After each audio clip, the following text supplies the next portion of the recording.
घटिका समीप आलीच नाही, मी लग्नाला तयार नाही म्हणत वधूचा नकार, मुरगुडात खळबळ। रविवारी दुपारी 12:30 वाजताचा मुहूर्त, मंडप सजलेला, सनई ताशांचा निनाद सुरू, पाहुण्यांची लगबग, सर्व काही सुरळीत सुरू असतानाच एका वाक्याने मात्र सगळं चित्र पालटलं।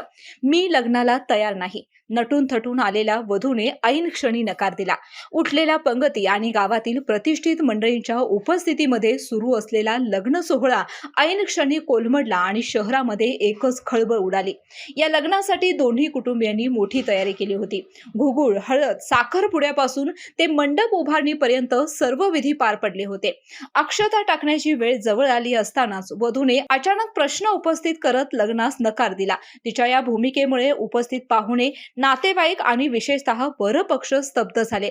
यावेळी तणाव निर्माण झाला होता। अनेकांना बोगस लग्न जमवणारी टोळी असल्याचा संशय आल्यामुळे पोलिसांना बोलावण्यात आले। घडलेल्या प्रकारामागे एजंटच्या माध्यमातून जुळवलेले लग्न असल्याची चर्चा पुढे आली। गतिमंद मुलीचे लग्न लपवून लावण्याचा प्रयत्न झाल्याचा आरोप वरपक्षाने केला। यामुळे संतप्त झालेल्या वरपक्षातील काहींनी एजंटना जाब विचारत धक्काबुक्की देखील केली।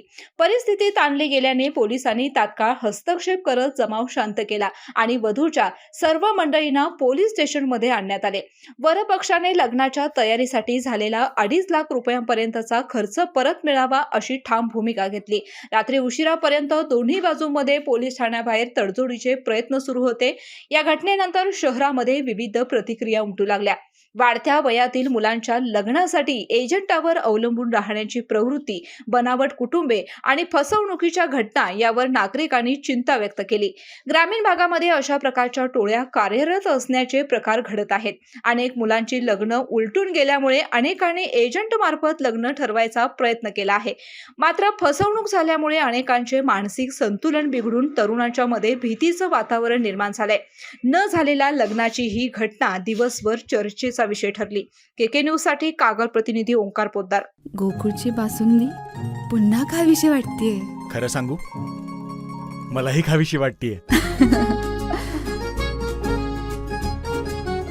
पुन्हा पुन्हा खावीशी वाटणारी गोकुळ बासुंदी।